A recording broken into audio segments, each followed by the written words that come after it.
Welcome to the Secret Underground Laboratory Recovery and Salvage, where rude mechanicals do magic. Hello, I'm Bronze Age, Director of the Secret Underground Laboratory Recovery and Salvage. And today we're at the BF bench where we're going to be rewiring a pair of Italian wall sconces. The BF bench is where most of the woodworking gets done, repairing chairs and other pieces of furniture and stuff like that. And these are over here because they're made of wood. This is all one piece of carved wood, from this big bow up here down to these medallions. This applique on here is imitating ivory or bone, but I'm pretty sure it's some kind of a plastic. On the back, we actually have a maker's mark. It's a circle with a gold bug here. Looks sort of like a scarab beetle, but the writing on here says Decorazione Moscon D'ore and then Firenze. And decorazione means decoration, ornament, whatever like that. And Moscon D'ore means golden fly. So I imagine that is a golden fly in there. And Firenze is a city that we English speakers know as Florence. Now our task today is to wire these sconces up so that they will take a American style light bulb with an American style socket.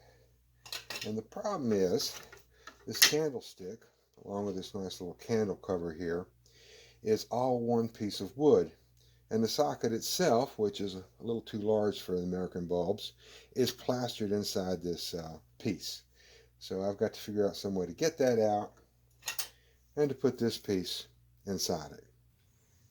Now I need to clamp this in place so I can drill it. And I don't want to damage it. And there's two ways this can go wrong. First, all this wood could just simply split and break apart. Second, if the drill bit jams, this could start spinning, and neither of those are going to be very good. Now this is the jig I use when I need to drill a hole in the end of something long and skinny. I modify it as needed. In this case, I've lined these V-blocks with this material that's sold as drawer liners, and it will keep everything nice and tight, reduce the chance of this thing spinning in the clamp, and keep it straight at the same time. I'm starting off with a centering bit, which is usually used in metal work for getting a precise hole started in the exact spot you want it to be, but it won't flex like a small drill bit will, and that'll allow me to get exactly in the center of the socket. Next, I've got a 9/16 twist drill bit, and that will clean out the rest of the socket.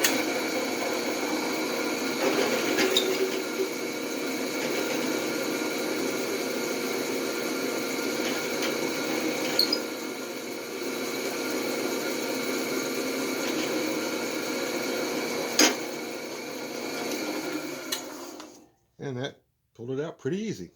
Now the cut that actually counts. This is a 3/4 inch Forstner bit. Going to be spinning it at about 800 RPM. It will cut a nice smooth hole with a flat bottom. And I've got the depth stop set so that it'll bottom out exactly at the right spot to fit this little socket.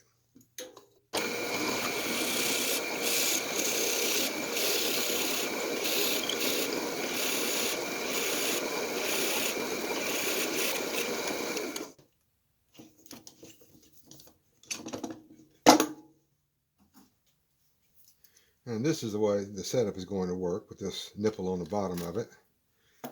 And I think that's going to work out just fine.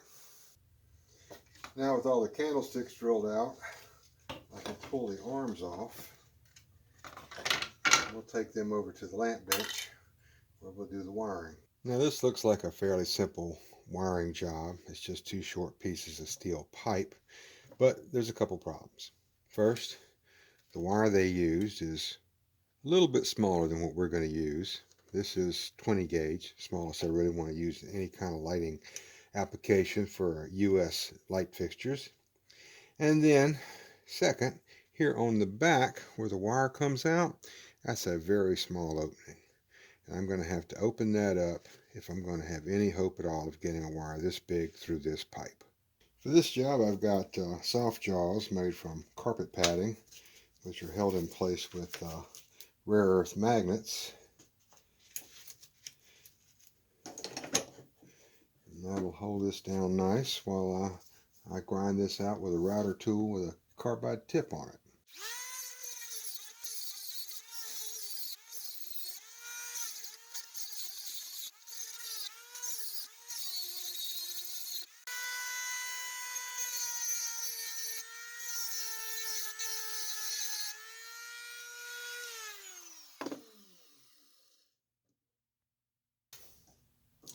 Now that's a fast and effective way to open up this hole, but it does leave a sharp edge on the inside, which will make it difficult for pulling the wire through.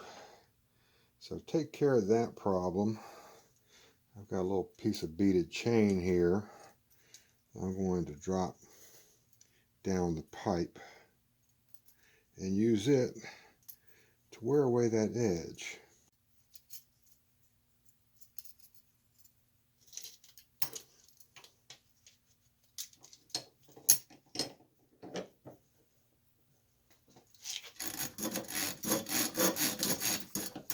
Now enough of that, and it will clean out the inside of the pipe, all the little sharp burrs and pieces where I had grinded that away with the Dremel tool, and the wire should go through it pretty smoothly.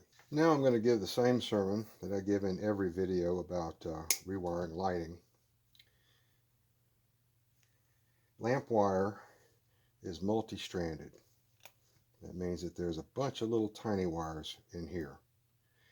And the National Electrical Code says that stranded wires cannot be put underneath screw terminals.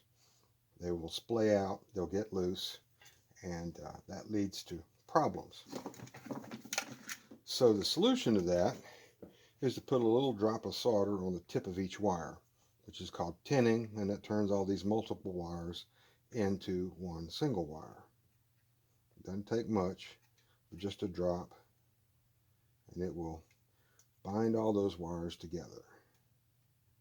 And I like to put it just on the tip because I'm going to have to wrap that around the screw, and I want it to still stay flexible. The second part of the sermon concerns which wire to put where.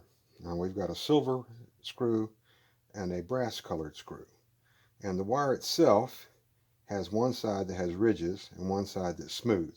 You can't see them that well, but you can feel them with your hand. Now the smooth side always goes to the brass screw, and these little short sockets are always a pain to get together. But you bring it up through there and you bend it around the screw clockwise. And that's so that when you tighten the screw down, it will draw the wire under the screw instead of pushing it out. And then the side with the ridges goes on the silver screw. And this is true of all light sockets made for North American use. Now I snake the wire down the candlestick and wiggle it around a little bit to get it to go through. And for the final assembly, I'm going to put a bead of silicone around this, so when it sits down there and that cures, that'll hold that socket in there nice and tight so that it won't come loose when removing or installing light bulbs. Now it's time to wire the arms. Anytime you've done any grinding or drilling on a chandelier arm, it's a good idea to take it to the sink and run water through it, flush out all those little chips, because they will create a problem when you're trying to push the wire through it.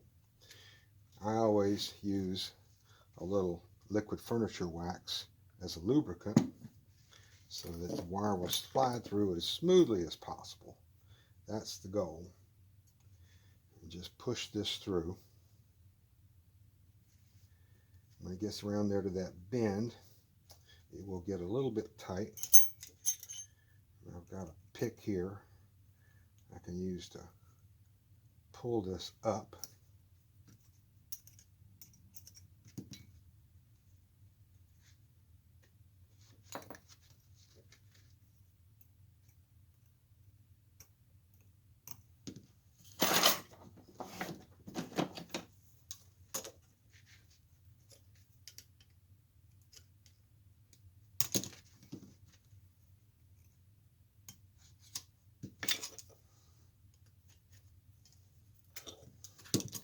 And then it's just a matter of push and shove.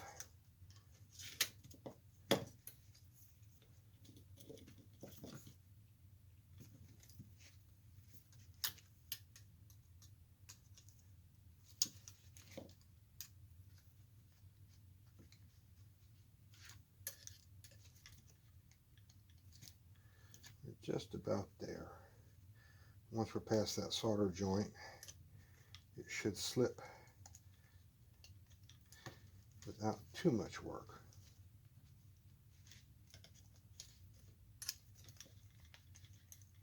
There we go.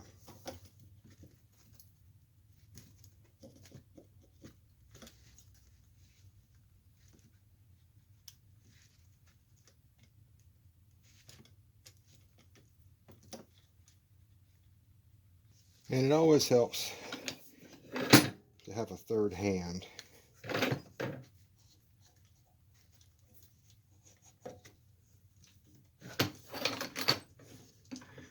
Now we do this 4 more times and we're just about done.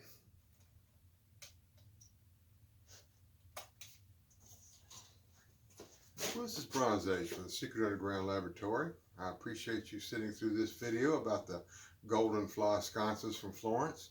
And I would really appreciate it if you would click the like button, subscribe, make a comment. I always read them and I always respond. And again, thank you for watching.